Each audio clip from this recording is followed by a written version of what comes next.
हरे कृष्णा, राधे राधे। आप सभी का वेलकम है फिर से ब्रज स्टोरीज में, जहाँ पर हम बात करते हैं गोपाल जी के बारे में, भी अन्य विषय धार्मिक होते हैं।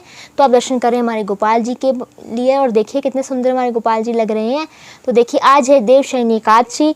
सबसे पहले आप सभी को हार्दिक शुभकामनाएं देवशयनी एकादशी की। आई होप आप सभी ने व्रत रखा होगा आज के दिन और ठाकुर जी को भी बहुत अच्छे से तैयार किया होगा। ठाकुर जी को सुबह उठाया होगा, स्नान कराया होगा और अब तक तो आपने गोपाल जी को तैयार भी कर दिया होगा। पीले रंग के वस्त्र जरूर पहनाए होंगे या पीले रंग के कोई भी श्रृंगार गोपाल जी का किया ही होगा आपने। तो अब आप सब लोग सोच रहे होंगे कि ठाकुर जी को हम भोग कौन सा लगाएं। तो आज मैं आपको बताने वाली हूँ कि देवशयनी एकादशी पर ठाकुर जी को विशेष कौन से भोग लगते हैं। जैसे कि भक्तों हम सभी जो है कोशिश करते हैं कि हर त्यौहार पर, हर एक प्रमुख दिन पर हम गोपाल जी को जो है उनके प्यारे प्यारे भोग लगाएं। तो उसी प्रकार जो देवशयनी एकादशी पर ठाकुर जी को विशेष भोग कौन से लगाए जाते हैं, तो चलिए सबसे पहले हम बात कर लेते हैं किशमिश की। तो किशमिश जो है ठाकुर जी को विशेष रूप से देवशयनी एकादशी वाले दिन ठाकुर जी को जो भोग लगाया जाता है। जैसे कि आज देवशयनी एकादशी, तो आज आप किशमिश का भोग ठाकुर जी को लगाना मत भूलना और उसमें जो तुलसी डालना भी मत भूलना। हाँ, अगर आप में से किसी भी व्यक्ति ने अगर तुलसी तोड़ना भूल गए हैं, क्योंकि एकादशी वाले दिन तुलसी जी को नहीं तोड़ा जाता है, ऐसा कहते हैं पाप लग जाता है, तो आप सोच रहे हो कि मैं ठाकुर जी को तुलसी तो नहीं तोड़ पाया हूँ, कैसे भोग दूंगा।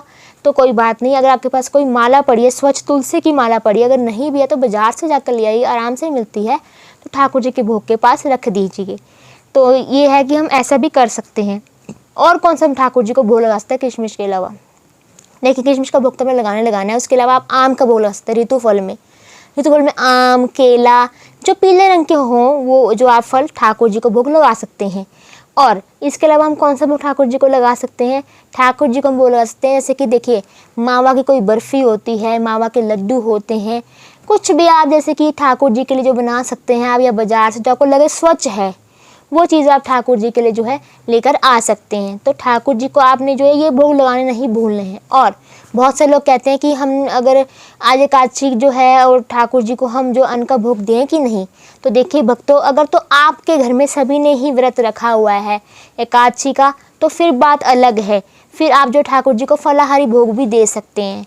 हाँ, अगर आपको लगता है कि आप किसी को जो है किसी ने व्रत नहीं रखा है घर में, तो आपने उसका भी भोजन बनाना है बिना प्याज लहसुन का, तो फिर आप ठाकुर जी को भी अन्न का भोग दे सकते हैं। बस ये आपने ये ध्यान रखना कि ठाकुर जी का भोग जो कोई ले या फिर खा ले, उसका जो है निरादर ना हो गोपाल जी के भोग का। तो इस बात का आपने ध्यान देना है। तो देखिए बाकी बात रहती है अन्न के भोग की। तो देखिए ठाकुर जी ने जो है व्रत नहीं रखा है, हमने ठाकुर जी को प्रसन्न करने के लिए व्रत रखा हुआ है। ठाकुर जी को अन्न का भोग भी दे सकते हैं। अपनी फैमिली मेम्बर के अकॉर्डिंग देख लीजिए किसने व्रत रखा है, या फिर सबने रखा तो फिर तो आप देख लीजिए उसके हिसाब से, फिर तो आप फलाहारी भोग ठाकुर जी को दे सकते हैं। अगर किसी ने नहीं रखा है व्रत, तो फिर आप जो है जिसके लिए बनाएंगे भोजन बिना प्याज लहसुन का, तो फिर आप गोपाल जी को भी भोग वो दे सकते हैं। और इस दिन चावलों का प्रयोग नहीं करना है आप सभी ने, आपको पता ही होगा। ना ही व्रत में प्रयोग किया जाता है, ना ही ऐसे पूजा में जो है प्रयोग किया जाता है। अगर किसी ने व्रत नहीं भी रखा तो वो भी उपयोग ना करे इस चीज़ का, चावलों का। तो आई होप आपको पता लगे होगा गोपाल जी को हमें कौन कौन से भोग देने हैं, विशेष रूप से भोग ठाकुर जी को कौन से देने हैं। किशमिश दे सकते हैं आप, विशेष रूप से ठाकुर जी को किशमिश का भोग लगाया जाता है इस दिन। तो अगर आपको मेरा वीडियो अच्छा लगा तो लाइक करें, शेयर करें और मेरा चैनल खोलकर सब्सक्राइब करना ना भूलें। हरे कृष्णा, राधे राधे।